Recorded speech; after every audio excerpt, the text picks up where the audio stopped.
आज की वीडियो के अंदर हम देखने वाले हैं कि ब्रेक और कंटिन्यू स्टेटमेंट क्या होती है और क्यों हम इन्हें लूप्स के अंदर इस्तेमाल कर रहे होते हैं। फर्स्ट नंबर पर ब्रेक स्टेटमेंट आ जाती है। ब्रेक स्टेटमेंट जो है किसी भी इटरेशन को या फिर किसी भी प्रोसेस को स्टॉप करने के लिए यूज में लाई जाती है। लूप को जो है वो इमीडिएटली स्टॉप करने के लिए या उस लूप के अंदर से इमीडिएटली एग्जिट करने के लिए जो है वो हम ब्रेक स्टेटमेंट का इस्तेमाल करते हैं। इसके अंदर हमें लूप की जो कंडीशन है उसके ऊपर रिलाय नहीं करना पड़ता, बल्कि हम अपनी मर्जी के मुताबिक जो है उसके अंदर कोई कंडीशन अप्लाई करके कोई भी इफ की कंडीशन हम अप्लाई कर सकते हैं, तो उसके अंदर फिर हम ब्रेक स्टेटमेंट यूज कर सकते हैं। ब्रेक स्टेटमेंट को जो है वो हमें लूप की बॉडी के अंदर ही इस्तेमाल करना होता है। ये क्या करती है कि लूप को जो है वो टर्मिनेट कर देती है। जब हम ब्रेक स्टेटमेंट लगाते हैं लूप के अंदर, तो लूप का जो कंट्रोल होता है वो सारा कंट्रोल जो है वो पास कर दिया जाता है उस कंडीशन के ऊपर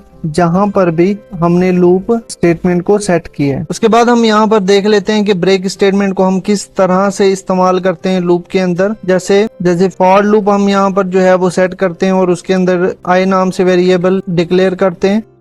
आई लेस देन इक्वल्स टू 3, यानी कि 0 से वैल्यू स्टार्ट होगी और 3 तक चलेगी, और उसके बाद हर प्रोसेस के बाद उसके अंदर 1 इंक्रीमेंट हो जाएगा। तो यहाँ पर जो है वो हम इफ की कंडीशन लगा देते हैं। इफ आई इक्वल्स टू 2, अगर आई 2 के बराबर हुआ तो क्या करे, वो हमारे प्रोग्राम को ब्रेक कर दे, स्टॉप कर दे। अदरवाइज अगर ये वैल्यू नहीं आती तो वो हमारी सारी वैल्यूज को प्रिंट करता जाए। तो अब आप ये देख सकते हैं कि हमारी लूप चली 0 से लेकर 3 तक चलनी थी, लेकिन हमने क्योंकि यहाँ पर कंडीशन अप्लाई की हुई है कि आई की वैल्यू जैसी 2 हो हमारे प्रोग्राम को स्टॉप कर दिया जाए, तो आई की वैल्यू 0 प्रिंट हो गई, 1 भी प्रिंट हो गई। जैसे ही 2 आया उसने हमारे पूरे प्रोग्राम को जो है वो स्टॉप कर दिया। सेकंड नंबर पर आ जाती है कंटिन्यू स्टेटमेंट। कंटिन्यू स्टेटमेंट जो है ये किसी भी इटरेशन या प्रोसेस को स्किप करने के लिए यूज में लाई जाती है। ये भी लूप के अंदर ही इस्तेमाल करते हैं हम। जो भी हमारी करंट इटरेशन चल रही होती है या जो भी हमारा प्रोसेस चल रहा होता है करंटली, उसको हम स्किप करने के लिए इसे इस्तेमाल करते हैं। जब भी हम कंटिन्यू स्टेटमेंट को लूप के अंदर इनकाउंटर करते हैं, उसके अंदर सेटअप करते हैं, तो इससे जो है हमारी लूप टर्मिनेट नहीं होती। इसके बिहाफ पर जो है वो क्या करती है, वो जंप कर जाती है। जो प्रोसेस चल रहा होता है उसको स्किप करके उसके नेक्स्ट प्रोसेस के ऊपर जंप कर जाती है। जैसे हमें एक लिस्ट मिली हुई है 0 से लेके 3 तक, तो 0 1 2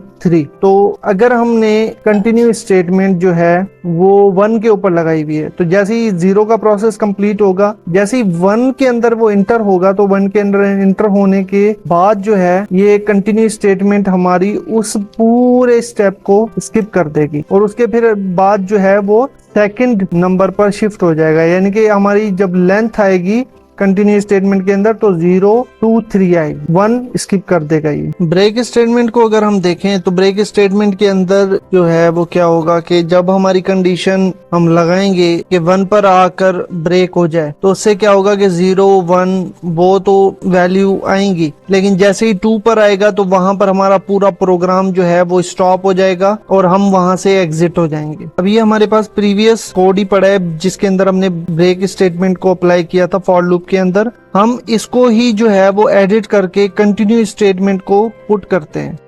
यहां पर मैं लिख देता हूं कंटिन्यू। अब कंटिन्यू लिखने से होगा क्या, ब्रेक में क्या हो रहा था, ब्रेक के अंदर उसने स्टॉप करना था पूरे प्रोग्राम को, लेकिन कंटिन्यू के अंदर क्या होगा कि वैल्यू चलेगी 0 1 2। अब ये 2 पे क्या करेगा, जैसे ही 2 वैल्यू आएगी 2 के पूरे प्रोसेस को वो खत्म कर देगा और उसके बाद जो नेक्स्ट वैल्यू आएगी वो प्रिंट कर देगा। तो नेक्स्ट मैक्सिमम जो हमारी वैल्यू होगी वो होगी 3। तो अब इसको प्रिंट करके देख लेते हैं।